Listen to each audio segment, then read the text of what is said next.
So, hello everyone. My name is Marin Kalapać. I'm software developer at Trilix, and this is actually my first presentation at some software development conference. And title of that presentation is FreeMarker in Spring Web. Title by itself, it's a little bit ambiguous. More correct title would be FreeMarker as a view engine for dynamically generating web components in Spring MVC web applications. But that title is kind of long, so this is a short one. In general, JSP is today one of most used view engine for dynamically generating web components in Java world for the frameworks. And I will try to show you how we can probably replace JSP with FreeMarker. So, to start, here is the agenda for this presentation. So first, there will be a few words about Spring MVC view resolving in general. Then I will try to say a few words and basics about what FreeMarker actually is. And then how can we configure Spring MVC to use FreeMarker as view engine instead of JSP. And finally, I'm going to show some examples of how to generate some commonly used components in FreeMarker. By generally used components, I mean generally used components in web applications. So, let us start with Spring MVC view resolving, some basics. So how does that actually work?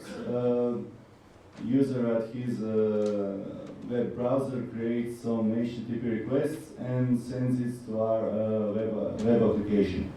Our application then receives that HTTP request on its dispatcher servlet. Dispatcher servlet is like a front main controller in our web application that regulates flow through Spring MVC stack. So after the request has arrived, it is first sent to the handler mapping. Handler mapping have the information about which controller and method inside controller is assigned to that request. Then that request is being routed again through the dispatcher servlet to the controller. Controller then does its job that we have programmed it to do and returns information about what view should be rendered afterwards. That information goes to view resolver, and view resolver then have appropriate information for that specific view, and finally view is rendered and showed to users along with positive HTTP response, or probably negative. So now let us say a few words about FreeMarker. So first question would be what FreeMarker actually is. So FreeMarker is basically a template engine. Next logical question would be what is template engine? Template engine they basically generates text output like, I don't know, emails, HTML, something like that, based on predefined templates and some data provided to those templates. So in general, you as a programmer need to prepare inside your application some data and then send that data to your template. And then inside your template you will be only working about how to present that data that is being given to the templates. That is something that this illustration is showing. Of course, FreeMarker is not the only template engine in Java world available here. There are others like, I don't know, TinyLeaf, Groovy templates, Velocity, and some others, but here is focus on FreeMarker. FreeMarker was originally created with generating HTML pages with for MVC web applications in mind, but of course, like any other template engine, could be used for any other purpose that is associated with template engines. Something that is FreeMarker is like that, unlike JSP, it is not bound to servlets, so it can be used outside your web application environment as well. Or let's say, for example, in your web application, if you are writing some templates for emails and something, you could also be using FreeMarker. That would be inside your web application or your desktop application or something like that. And since it's not bound to the serverless, you can do unit tests for your templates if you are a fan of unit testing. So, some other general info about FreeMarker. It is free software. It is part of the Apache Software Foundation, and it's currently in Apache Incubator, which is practically an entry phase of Apache Software Foundation. A lot of other useful info along with some detailed manuals and how-to guides and something like that can be found on official page, of course. So, how does FreeMarker basically looks? FreeMarker files are stored in files with extension .ftl, which is short for FreeMarker template language. What FreeMarker template language is well, one simple language created for designing templates in FreeMarker and basically nothing else. So on this screen you can see some example of some simple FTL file, and that obviously generates some simple HTML. So I will just now try to show what is written here.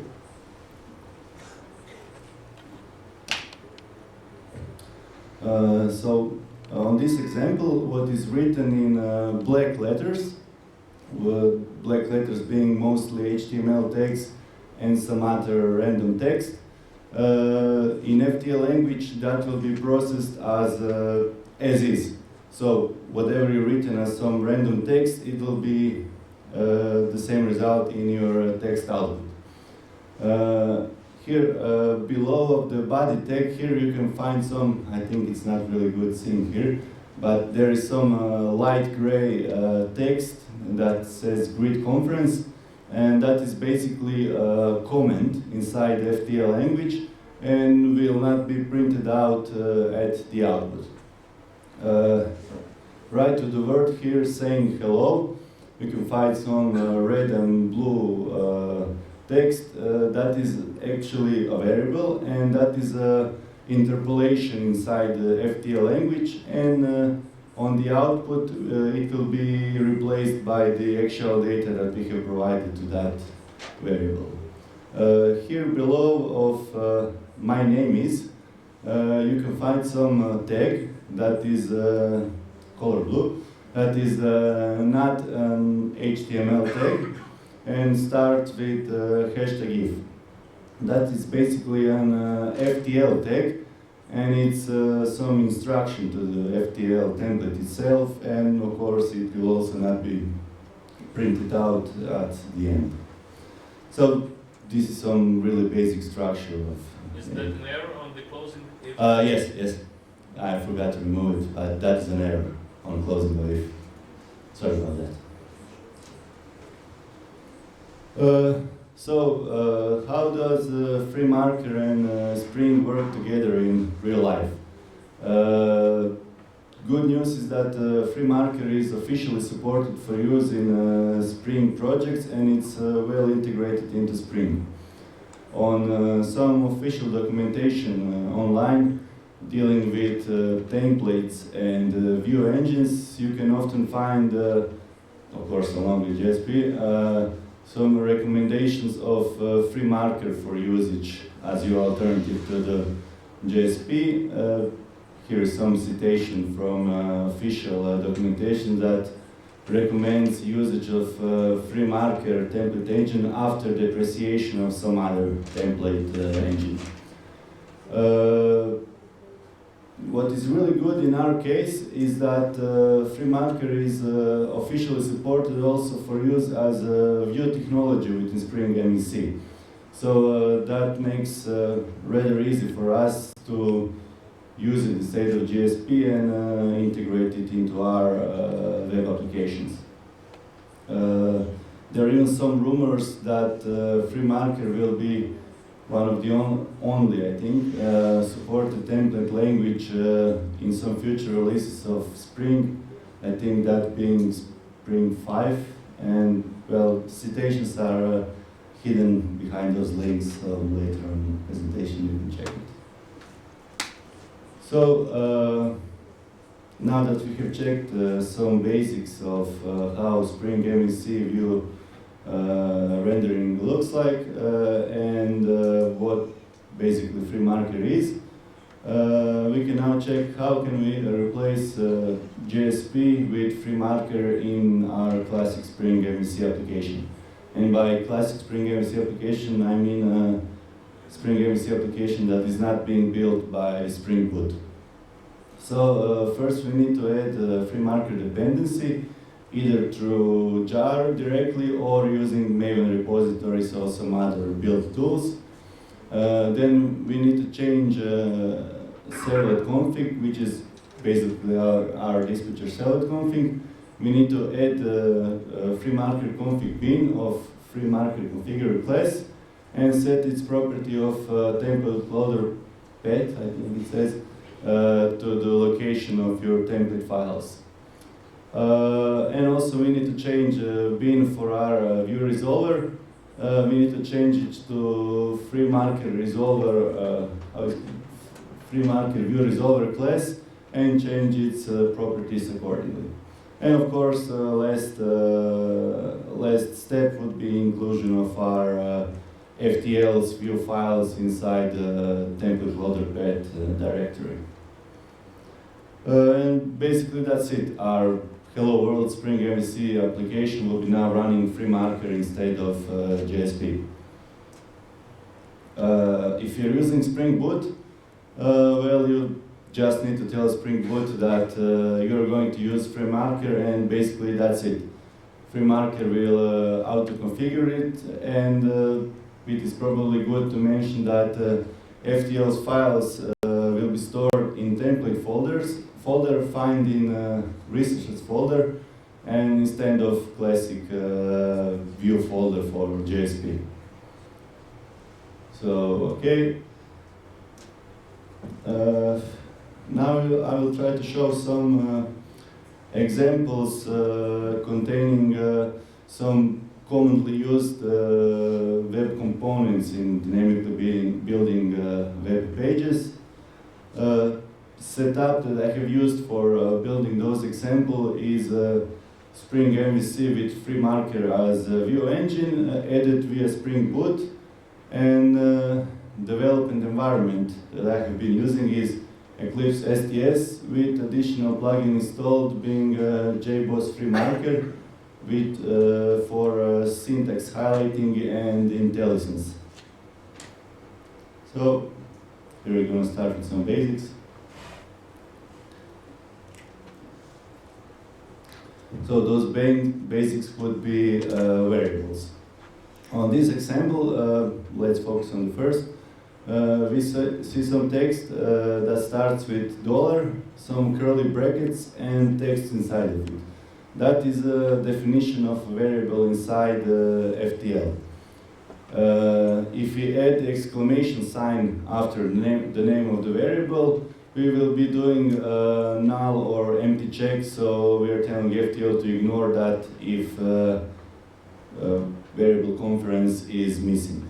If we don't do that, we will get one of ugliest looking errors in our view files, and we want to avoid that.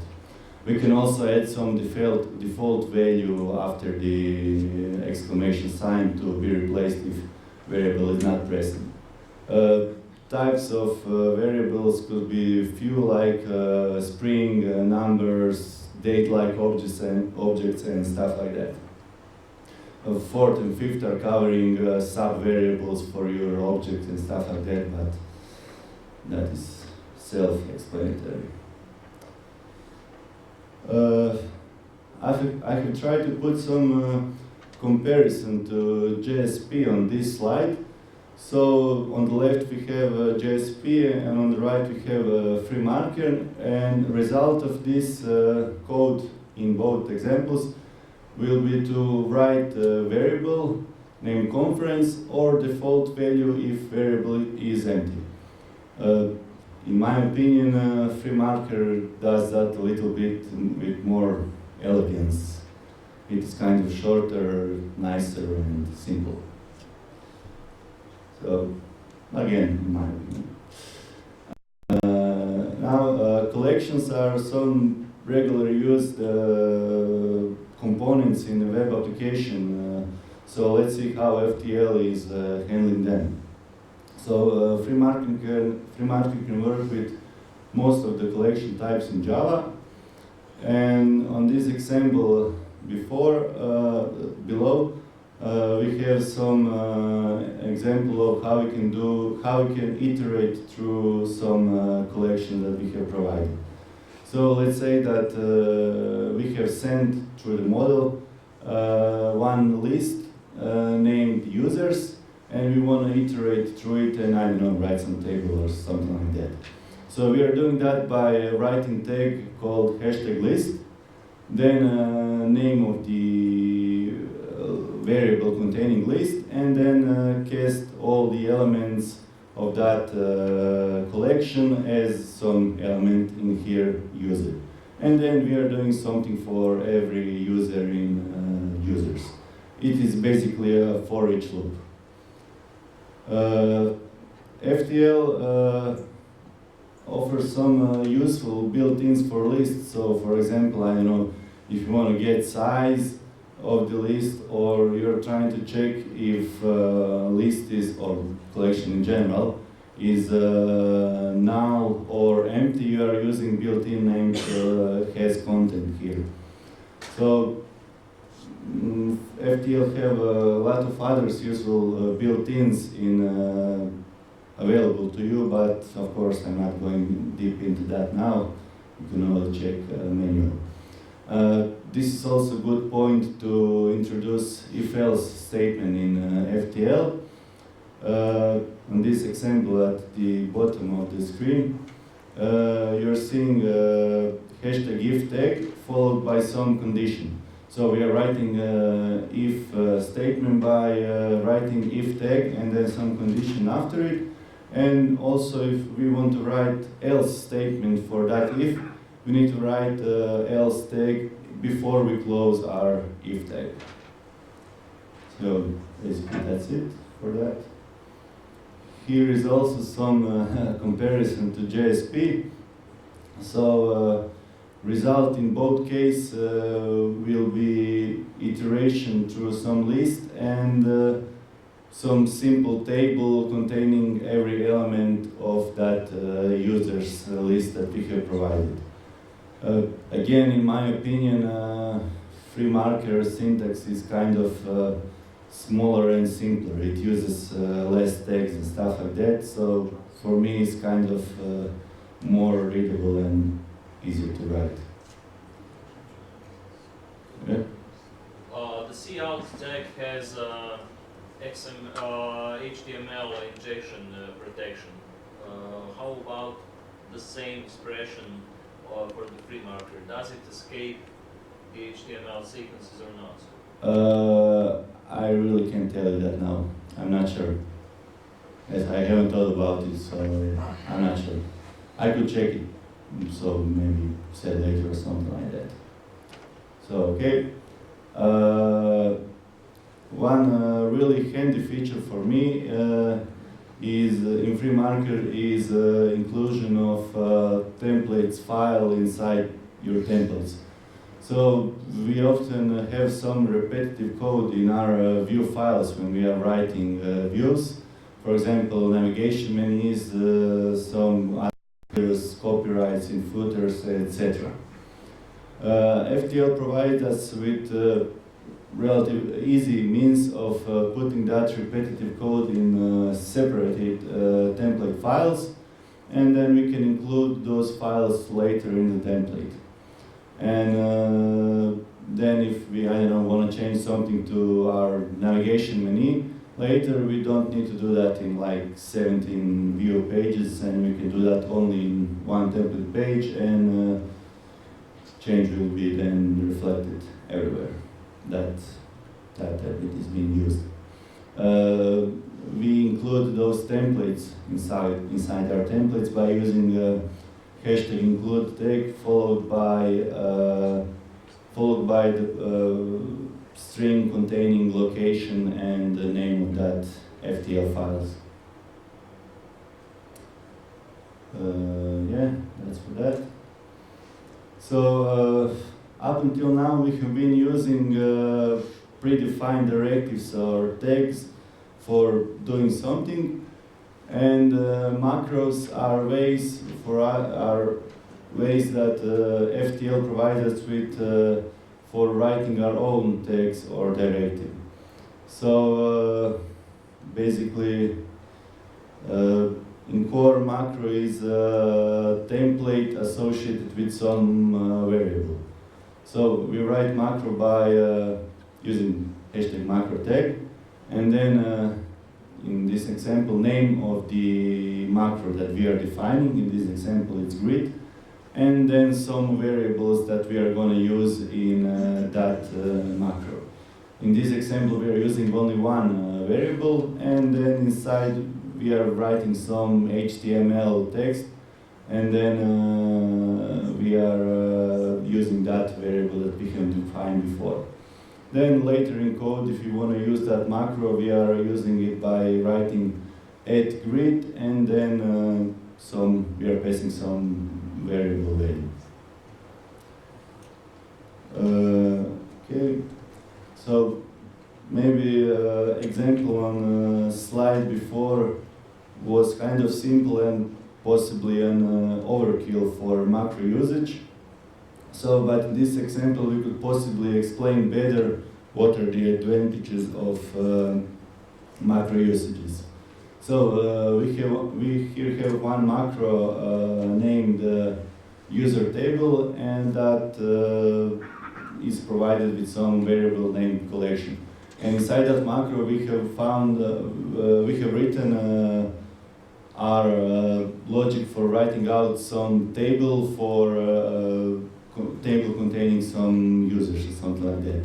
Let's say, for example, that we are using table that writes users in few places inside our web application.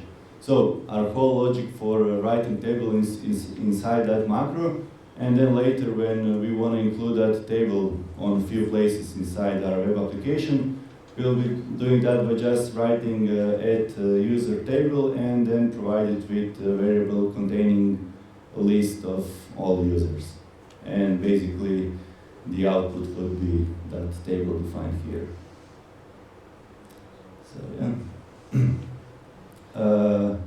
Spring by itself comes with library containing some predefined macros for use in your Spring applications. Those predefined macros are prepared to use in library form, so we first need to import them inside our template. We do that by utilizing hashtag import directive and then name of the library that we want to import. And then we are writing as Spring so that we can later use simpler that library. Afterwards, we are using it as a classic macro. So, example here, a macro named URL from Spring library. We are using it by writing @spring.url and then some variable that URL macro needs. By the way, URL macro in Spring library is producing relative URLs and if we provide them with some static URLs. Okay, here we have a table with Spring macros and FTL definitions. It's basically a lot of small text, and it is here just to mention that it exists. Mostly there are some macros that makes our life easier when writing inputs for forms and stuff like that, and some macros for writing messages from resource files, and previously mentioned the URL macro. So yeah. So in summary, here is my opinionated view of why we can use FreeMarker instead of JSP. For me, FreeMarker have a better and kind of easier looking syntax. It has a lot of usable built-in functions. Well, JSP have also, but FreeMarker have also a lot of cool ones. It is not dependent on the servlets, so that is good for us probably if we want to write some templates for emails and stuff like that. We will be using the same syntax that we have been using to write our view files, so switch is kind of easy across our application. Like previously mentioned, using templates inside templates is also one of the handy feature for me, which is kind of an advantage of FreeMarker, same being with macros. And I have written performance here. By performance I mean rendering speed, which is basically not an advantage. I just want to say that rendering speed is practically the same as JSP according to some tests online. So we are not losing anything with according to the speed for if you're using FreeMarker instead of JSP. Even by some tests, FreeMarker does rendering of a lot of tables or something like that a little bit faster. So, yeah, that's it. Basically, have any questions? How do you compare this to TimeLeaf? I haven't really used TimeLeaf, so I can't really compare it. I think in general they are a little bit similar. I have been only just scrolling through some examples of TimeLeaf, so I think they are kind of similar, but I have been using FreeMarker because, as I said before, I have found some information about Spring forcing FreeMarker inside their Spring MVC, so I have then decided to use FreeMarker of all of those template languages.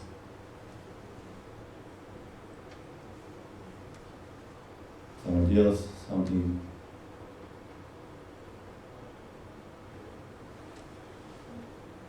Okay, that's it.